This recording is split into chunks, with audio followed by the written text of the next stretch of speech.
Hey friend, please subscribe. 1 second for you. Big deal for me. I never considered myself an emotional person. I've always been the kind of guy who keeps everything in check, who hides behind the mask of calmness, even when things are falling apart.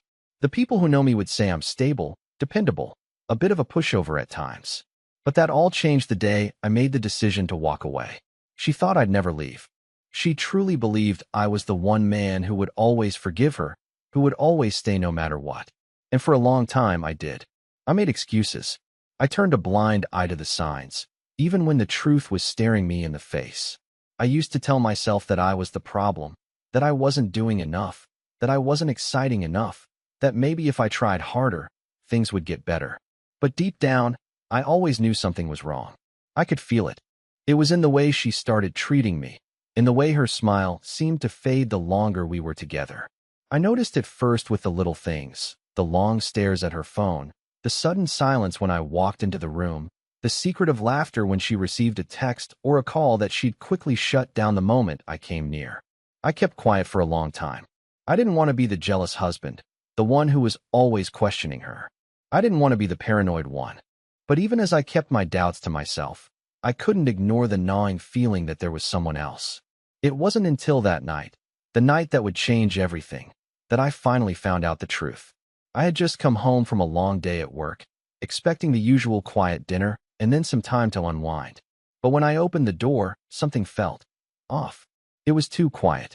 Usually, when I came home, she'd be in the kitchen or we'd talk about our day for a few minutes. But that night, the house was still. I walked through the hallway, and I saw her sitting at the kitchen table, staring down at her phone, almost like she didn't notice me. I stood there for a moment, watching her. She didn't look up. I wanted to ask her what was wrong, but I didn't. I just stood there, my heart pounding in my chest, the silence between us feeling like a chasm. Finally, after what felt like an eternity, she looked up and forced a smile. Hey, how was your day? Fine, I said, walking to the fridge and grabbing a drink. I didn't feel like talking. Not yet. I needed to calm down. Are you okay? She asked, the concern in her voice feeling fake. It was like she was going through the motions, pretending that everything was normal when I knew it wasn't. I'm fine, I replied, my voice flat. We sat there in silence for a while, and the whole time, I could feel the tension building up. I knew something was off, and I wasn't going to let it slide anymore. Who's Jason? I asked, breaking the silence. Her eyes widened, and I could see the panic in her face before she quickly masked it. What do you mean? She stammered, pretending like she didn't know what I was talking about. The guy you've been texting for the last 3 months, I said, my voice shaking. Who is he? She didn't answer right away. She just looked down at the table, avoiding my gaze. I could feel the anger starting to build, but I stayed calm. I had to. He's just a friend, she finally said, but the lie was so obvious, it hurt. I don't believe you, I said quietly, and I'm not going to pretend I do. She opened her mouth to respond, but I wasn't done. I couldn't be. I saw the messages, Sarah. I saw how many times you've been meeting him, how often you've been talking. Don't lie to me. I'm not stupid. Her face turned pale. She stood up, her hands shaking as she backed away from the table. You don't understand, she said, her voice shaky, like she was trying to convince herself as much as me. It's not what you think. I had heard that line 1,000 times. I knew exactly what it meant. I think I understand perfectly, I said, my voice low and steady. I think I understand that you've been lying to me for months. I think I understand that you've been sneaking around behind my back and pretending like everything was fine. I think I understand that you didn't care enough to stop it until it was too late. She started to cry then. Not the kind of tears that you shed when you regret something, but the kind of tears you shed when you're caught. She was crying because she knew she'd been caught, and she was scared of what would come next. I didn't feel sorry for her. I didn't feel angry either, not in the way I thought I would. I felt nothing.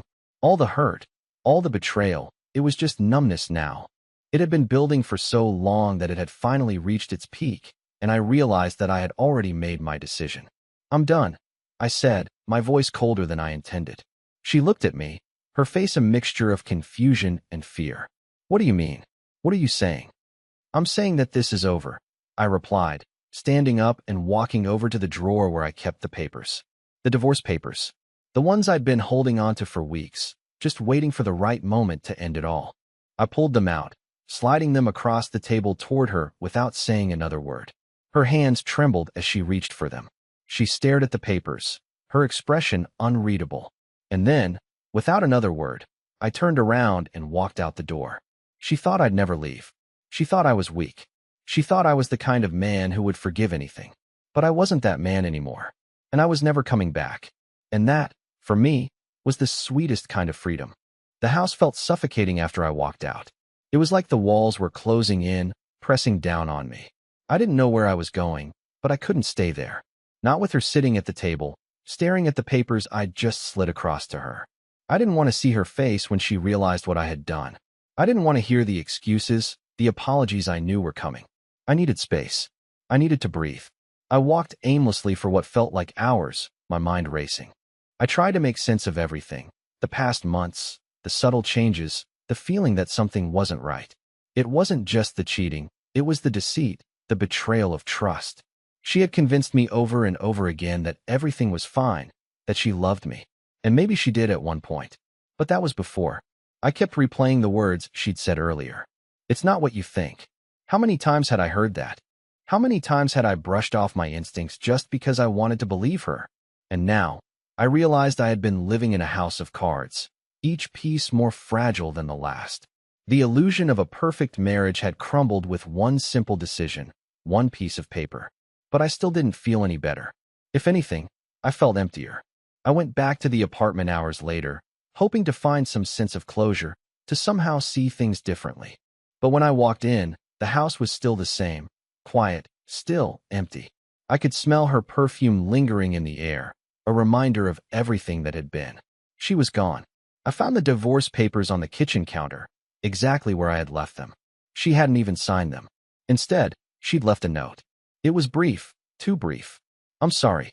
I never meant to hurt you. Please understand that I was lost. I don't expect you to forgive me, but I need you to know I never wanted this. I almost laughed. The words were empty, meaningless. I was lost. That was the excuse. It wasn't the affair. It wasn't the lies. It was that she was lost. As if that explained everything. The anger, the betrayal, it all came rushing back. But deeper than that, I felt something I wasn't prepared for, relief. For the first time in a long time, I felt free. I had finally made a choice that wasn't based on her or anyone else's expectations. I didn't have to keep pretending anymore. I sat down at the table, staring at the note for a few minutes. I wasn't sure if I was waiting for something, an apology, a sign, but it didn't come. I felt nothing but the weight of the silence. She was gone, and I was left with the mess she'd made. But even with the relief, there was one question I couldn't shake. Why? What had made her do it? What had made her think I'd be okay with being the fool for so long? I never thought of myself as someone who would tolerate betrayal, but I had. For months, I'd been blind to what was happening right in front of me. I started looking through the messages on her phone that I had found earlier, the ones I had saved. It felt like an invasion, but I had to know. I had to see it all, every detail, every lie. That's when I found it. A text from Jason. The words were casual at first, like nothing more than friendly banter. But as I scrolled down, the tone shifted. The messages became more personal, more intimate. They weren't just friends. Not by a long shot. One message stood out, something Jason had written just a week ago. I miss you so much. Can't wait until I can see you again. I'm thinking of you every night. I sat there, staring at the screen, trying to process the reality of it all. She hadn't just cheated on me once. This wasn't some impulsive mistake. This was planned, calculated. A betrayal of the worst kind. She had allowed herself to fall into this. And I had allowed it too. I don't know how long I sat there, reading over the messages, before the doorbell rang. It was an interruption I hadn't anticipated, but I knew who it was. It was her. I didn't want to face her. I didn't want to look at her, but I knew I had to. So, I stood up, walked to the door and opened it. She was standing there, looking at me with those wide eyes, the same ones that had always made me believe she was sincere. But now all I saw was guilt. I thought we could talk, she said softly, her voice cracking. I didn't let her in. Instead, I just looked at her for a moment. There's nothing left to talk about, Sarah. She flinched. Please, just let me explain. I never meant for it to get this far. I held up my hand, silencing her. You don't have to explain. It's over. She stepped forward, but I didn't move.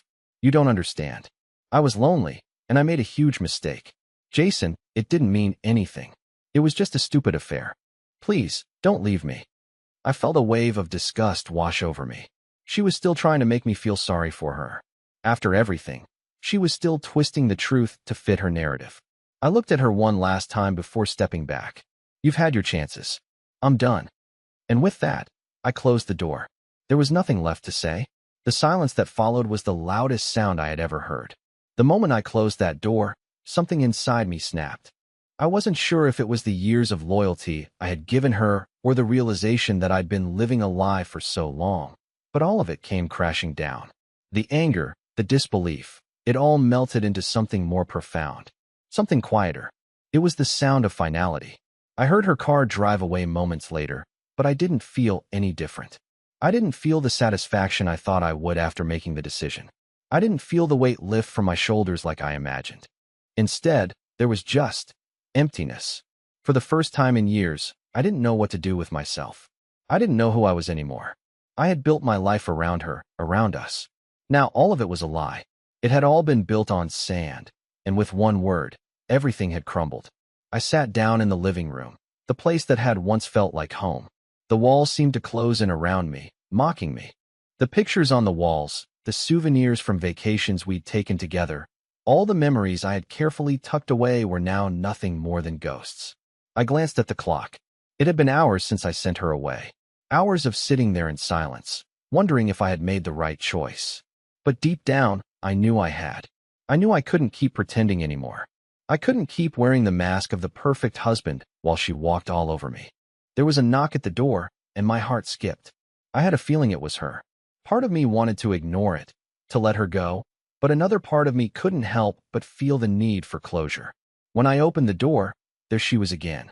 Her eyes were red, her makeup smeared from crying, and for a moment, I almost felt guilty.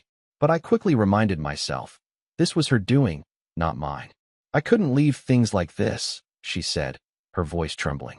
I raised an eyebrow. You mean you couldn't leave things like this without an explanation? She nodded, her hands shaking. I was scared. Scared of losing you. Scared of what we'd become. But I swear, Jason didn't mean anything. He's just someone I got caught up with. I wasn't buying it. I couldn't. How could I, after everything I had seen, everything I had read? The lies were so thin now that I could see right through them. You didn't just get caught up with him, Sarah. You chose to be with him. You chose to lie to me, to betray me, and then you expected me to just turn a blind eye. I never wanted to hurt you, she whispered, voice cracking. I've just been so lost, so unhappy. Lost. I repeated, the word dripping with disbelief. Is that your excuse? You were lost. You think that justifies everything? She looked down, her face flushed with shame. I took a deep breath, the frustration bubbling inside of me. The truth is, Sarah, I don't even know who you are anymore. You've changed, and not for the better. I'm not the one who's lost. You are. I could see her breaking down in front of me. The tears were flowing freely now, and a small part of me felt for her. But most of me felt nothing, and that was the hardest part. I wasn't angry anymore. I wasn't sad. I wasn't even hurt. I was just done. I reached for the papers again, the ones I had set aside on the table. I didn't need to say anything more. My silence spoke volumes. I slid the divorce papers toward her again, this time with no hesitation, no pause. She stared at them, her chest heaving as she tried to catch her breath. Please, don't do this. I didn't say a word. I just watched her, my eyes steady, my heart calm. She had broken me, and now, she was watching me walk away. For a second, I almost felt sorry for her, but then I remembered everything. The lies, the betrayal. And I realized that the woman I had loved was gone. She had walked away from me long before that last kiss. I gave you a chance, I finally said. You chose him. And now, you've made your choice. I'm making mine. I turned and walked back into the house. This time, she didn't follow. She just stood there, holding the papers in her trembling hands. And for the first time in a long time, I felt a sense of peace. The door clicked shut behind me, and the silence that followed was final. The hardest part was over. Now I was free. The silence in the house after I closed the door felt suffocating. I stood there, motionless, for what felt like hours. The air around me was thick with tension, heavy with everything that had just happened. For the first time in a long time, I wasn't sure how to move forward. I had made the decision to leave her, to finally walk away, but even though I knew it was the right choice, the weight of it still pressed down on me. There was no satisfaction in what I had done, no sense of triumph. Just an overwhelming sense of emptiness. I walked through the house, my eyes scanning the familiar rooms. The living room, where we had spent countless evenings watching movies together. The kitchen, where we used to cook dinner, laughing and talking about our day. Now, everything felt like a cruel reminder of what was gone. I picked up a photo frame from the counter, a picture of us on our wedding day. We were smiling, happy in love. How had we ended up here? I sat down on the couch, the divorce papers still sitting on the table where I had left them. I kept staring at them, almost willing myself to feel something. But all I could feel was numb. I should have been angry. I should have felt a sense of justice, of retribution for everything she had done. But instead, I just felt hollow. And then, I realized something that made my stomach twist. I wasn't angry at her anymore. I wasn't even angry at myself. I was angry at the time I had wasted. All the years I had given to someone who didn't deserve it. I had poured myself into this relationship, trying to be the perfect husband, trying to make her happy. But it had all been in vain. The knock on the door came suddenly, breaking the quiet. My heart skipped. I didn't want to answer it. I didn't want to face anyone, especially her. But when I opened the door, it wasn't Sarah standing there. It was Jason. For a moment, I just stared at him, unsure of what to say. He didn't look surprised, not even a little bit. He was just standing there, his hands in his pockets, eyes locked on mine. "Can we talk?" he asked, his voice calm, but with an underlying tension I could sense.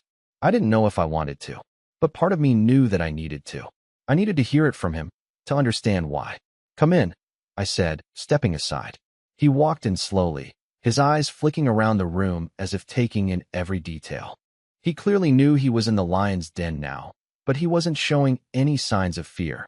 We both sat down on the couch, and for a long while, neither of us said anything. It felt awkward, more than awkward, actually. It was strange. A man sitting in my house, a man who had been with my wife, now sitting across from me as if this was a normal conversation. "So, I finally broke the silence. You know why you're here, right?" He nodded, swallowing hard. "I do." "I don't want any excuses," I said, my voice steady. "I don't want to hear that you were just confused or that it was a mistake. I don't care about any of that. I want to know why." Jason took a deep breath, his gaze dropping to the floor for a moment before meeting my eyes again. "I don't know how to explain it," he said, his voice softer now. "I didn't mean for it to happen. It just did."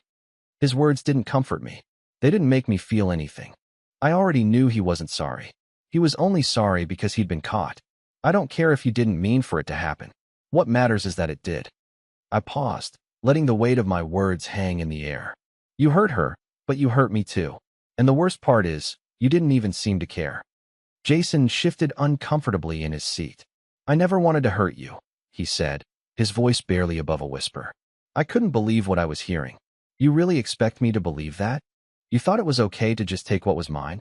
To betray someone who trusted you?"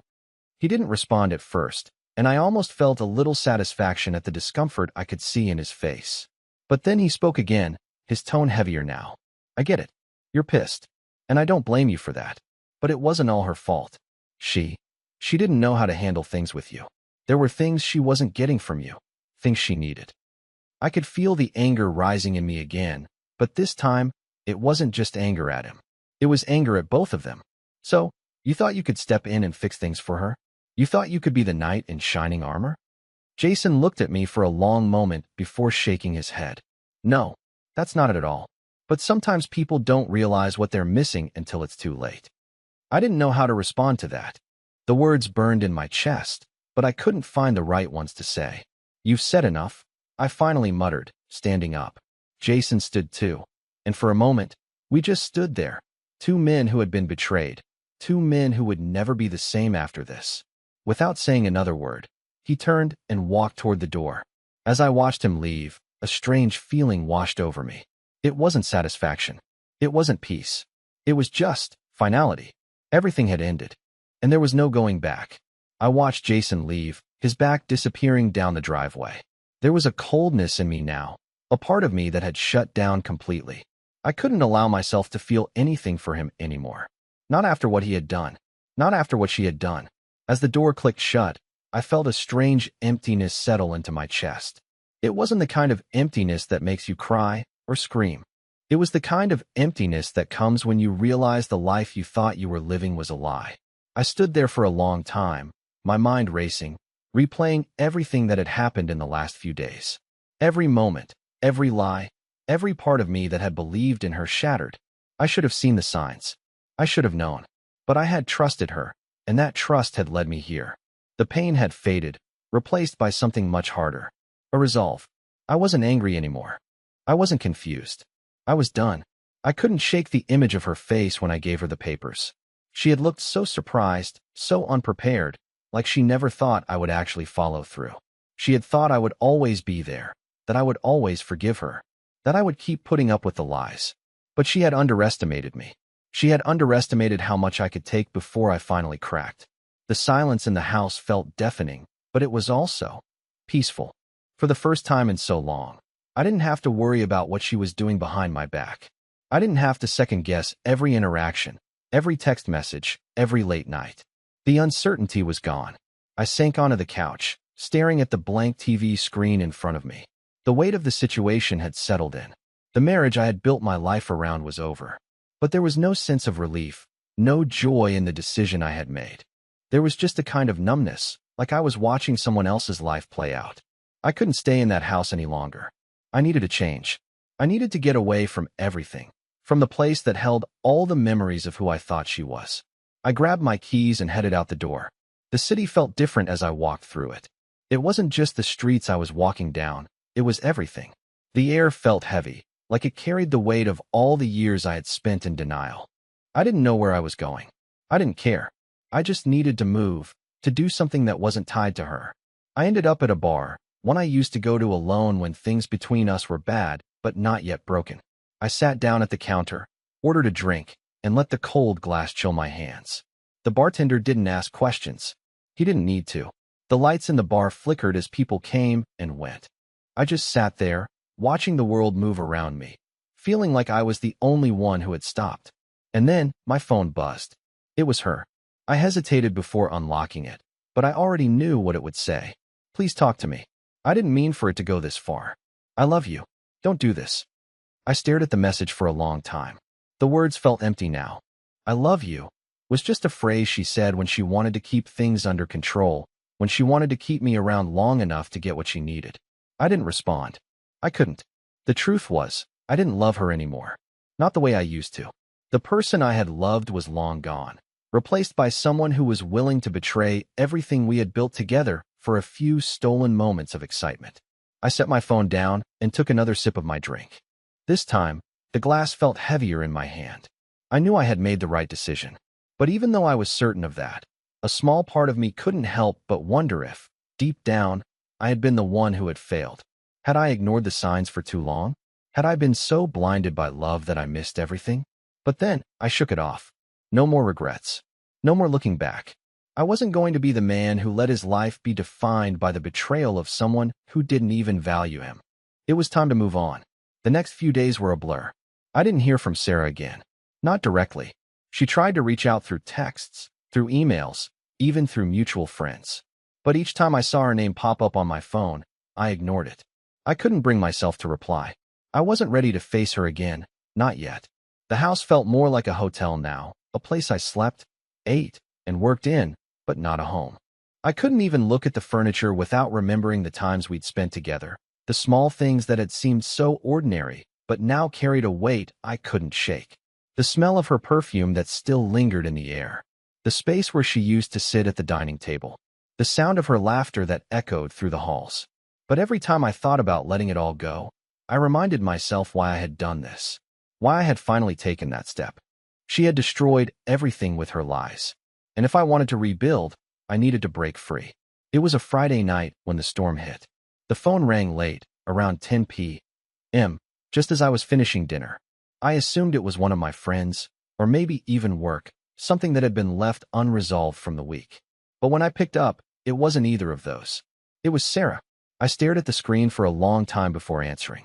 Part of me wanted to hang up right away, but another part of me knew I had to hear her out. I couldn't keep hiding forever. Hello. I said, my voice much calmer than I felt. Hey. Her voice was shaky, filled with a mixture of relief and hesitation. I know you've been avoiding me, but I need to talk. Please. I didn't answer right away. The words felt heavy in my mouth. I didn't want to speak to her, not like this. But there was a part of me that needed closure. A part of me that wanted to know why. What is it you want to say, Sarah? I asked finally, keeping my tone neutral. She was silent for a moment, and I could hear her breathing on the other end of the line. I don't know where to start. I've been such an idiot. I don't know what happened to us. I bit back a laugh. So now she was calling herself an idiot? How convenient. You knew exactly what you were doing, I replied coldly.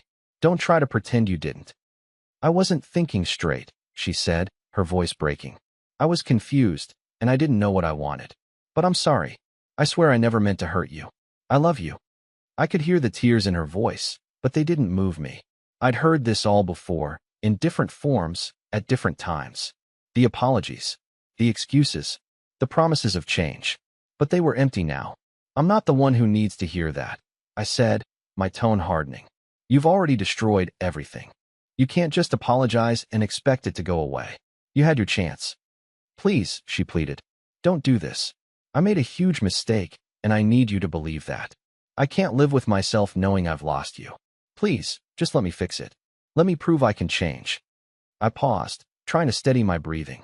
Every fiber of my being wanted to tell her to leave me alone.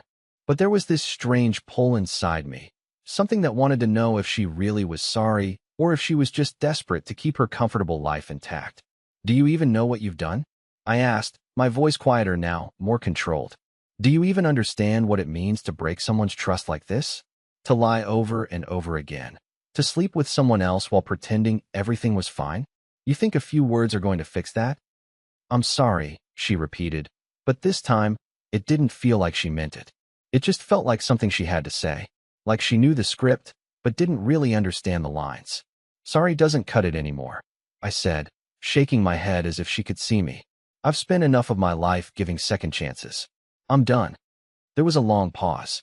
I could tell she was trying to gather herself, trying to find the right words. But I had already made my decision. I was done with the endless cycle of disappointment. I can't just walk away from this, she finally said, almost pleading now. You're the only person I've ever really loved. Her words hit me harder than I expected, but not in the way she intended. For a second, I almost felt something. Guilt, maybe? Regret? But then it was gone. The moment passed, and all I felt was the crushing weight of the truth. She was never really in love with me. She was in love with the idea of me. You should have thought of that before, I said, voice breaking despite my best efforts to stay steady. Another silence stretched between us, and I knew that was it. There was nothing left to say. You're right, she whispered, finally breaking the quiet. I ruined everything. I just wanted you to know I'll always regret it. I didn't respond. I just pressed end on the call, the sound of the disconnect echoing in my ear. The finality of it felt surreal, but at the same time, it felt like a relief. The strings had finally been cut. I could move on. I didn't know where to go next, but I knew I couldn't keep looking back. I didn't have the answers. I didn't know what my future held. But for the first time in a long time, I felt like I was finally free. The next few days passed in a haze. My life had been a mess for so long that it almost felt surreal when the storm of emotions finally started to subside. Sarah's calls had become less frequent, her texts more desperate but less convincing. I stopped responding. I didn't need to explain myself anymore. The decision had been made, and there was nothing more to say. I took time away from the house, staying with a friend for a few nights, just to give myself space to think. I spent hours walking the streets, replaying everything that had happened, trying to make sense of it. I couldn't believe I had allowed myself to live in denial for so long. It wasn't just her betrayal. It was my own weakness in not seeing it sooner. But as I walked, something strange happened. I started to feel something I hadn't felt in a long time. Freedom. For the first time in months, the weight on my shoulders started to lift. I was alone, yes, but I was also finally in control. I wasn't angry anymore. Not at her, not at myself. I had accepted that everything that had happened was beyond my control. But what I could control was how I moved forward. I went back to the house after a week. It was different now. The silence didn't feel oppressive anymore. It felt calm. The place that had once been a prison now felt like a blank canvas. ready to be filled with a new life. The first thing I did was clear out the things that had reminded me of her. The pictures, the little trinkets, the notes she had left around the house. At first, it felt strange, almost like I was erasing a part of my life. But as I put those things into boxes, I realized that I wasn't erasing anything. I was letting go. It wasn't easy. Some of the memories came rushing back, the good ones, the ones that had fooled me into believing our relationship was perfect. But those memories were just that, memories. They didn't define who I was now. I started taking care of myself again, going to the gym, eating healthier, spending time with friends I hadn't seen in ages. I rediscovered parts of myself I had forgotten. The man I had been before her. The man who was strong, independent, and free. It wasn't an overnight transformation, but with each passing day, I felt more like myself again. The man who had been willing to overlook his own happiness for the sake of a relationship was slowly being replaced by someone stronger, more self-assured. I started to realize that maybe, just maybe, everything that had happened wasn't a punishment. Maybe it was the universe's way of telling me that I had more to offer than just being someone's backup plan. I wasn't perfect, but I deserved someone who would treat me with the respect I had given so freely to others. One evening, I sat down on the couch, the TV off, the house still and quiet. For the first time in a long time, I felt at peace. There was no guilt, no regret, just an overwhelming sense of calm. I wasn't waiting for anything to change anymore. I wasn't waiting for her apology or for some magical moment of closure. The past was gone, and all I had now was the future. A future that was completely mine to shape. And as I looked out the window, the world felt open, full of possibilities I hadn't considered before. There were people I could meet, places I could go, things I could do. It was a new beginning, and for the first time in a long time, I was ready for it. Months passed, and life gradually fell into a rhythm I had long forgotten. I rediscovered my passions, reconnected with friends, and even started dating again. It wasn't easy, and I wasn't looking for anything serious. I just wanted to feel whole again, to enjoy life without the constant weight of betrayal hanging over me. But then, one evening, just as I was starting to truly believe that everything was behind me, I received a message from an unknown number. It was a simple text, but one that sent a chill down my spine. I hope you're doing well. I know this might be strange, but there's something I think you should know. I stared at the screen for a long time. My first instinct was to ignore it, to move on with my life and not get pulled back into her mess. But curiosity got the better of me. I responded, "Who is this?" The reply came quickly. "It's Jason's ex-girlfriend." My heart skipped a beat. Jason? My mind raced. What could this person possibly want with me? She didn't waste time with pleasantries. I know about everything that happened. The affair with Sarah. I know how it destroyed you. But I need to tell you something you don't know. Sarah isn't who you think she is. She's been lying to everyone around her for years. And she's been playing the same game with Jason. I sat frozen, unable to process the flood of emotions that came rushing in. This wasn't just a message. This was a warning. The woman explained everything. How Sarah had used Jason to fill the void of what was missing in our marriage, but how she had been using him, too. Jason had been her pawn, just like I had been. But what really hit me like a punch to the gut was what she revealed next. She's been lying to him for months, making him think she wanted a future with him. But all along, she was planning to go back to you, to fix things, because you were the safe choice. And she's been doing the same thing to him that she did to you. The words burned, but in a strange way, they felt like the final piece of the puzzle. Sarah had never cared about me. I had always been her fallback, her safety net. When she grew bored, she'd turn to someone else. But she never once considered the consequences of her actions. I felt a deep sense of satisfaction, knowing that Sarah's world, her perfect little plan, had fallen apart. A few weeks later, Sarah tried to contact me again, as if nothing had happened. She even showed up at my door one evening, looking disheveled, desperate. But when I opened the door, I didn't feel anything but a quiet resolve. "Please, can we talk?" she begged, her eyes wide with false innocence. "I've heard enough," I said, my voice steady, no longer rattled by her presence. "I know everything now. About Jason, about your lies. And I don't care anymore. You don't get to decide when it's convenient for you to come back." She seemed stunned, as if she had expected me to fall for her pleas once again. But I wasn't that man anymore. The man who would forgive, the man who would take her back. That man was gone, buried beneath all the years of betrayal and deceit. Her face flushed with anger, but I could see the panic in her eyes. For the first time, she wasn't in control. And it was beautiful. "You're just going to throw everything away?" She spat, the bitterness in her words cutting deep. "After everything we had, you're nothing without me." I smiled softly, knowing she would never understand. "You were never the prize, Sarah." "I am," I said calmly. "And you've already lost me." She turned to leave, her pride wounded, but as she walked away, I felt a sense of peace settle over me. I wasn't angry. I wasn't sad. I was free. Months later, I heard through mutual friends that Sarah's life had spiraled. Jason, having found out about the lies and the manipulation, ended things with her, leaving her devastated. But the damage didn't stop there. Sarah's reputation, once pristine, began to crumble. The truth about her affairs, her deceit, became common knowledge, and the perfect image she had built for herself started to fade. I never got involved. I never said a word. All I did was walk away and live my life. But somehow, the universe had a way of bringing the consequences to her door. It wasn't revenge, it was karma. As for me, I finally found peace. I rebuilt my life on my terms. I wasn't the man I used to be, but in a way, I was better. I had learned to trust myself, to value myself above all else. And as I sat back, watching my life unfold with a future I could finally call my own, I knew one thing for certain. I was stronger than I'd ever been before. And that, in the end, was the sweetest form of victory. Please like the video and share your thoughts in the comments. I read them all.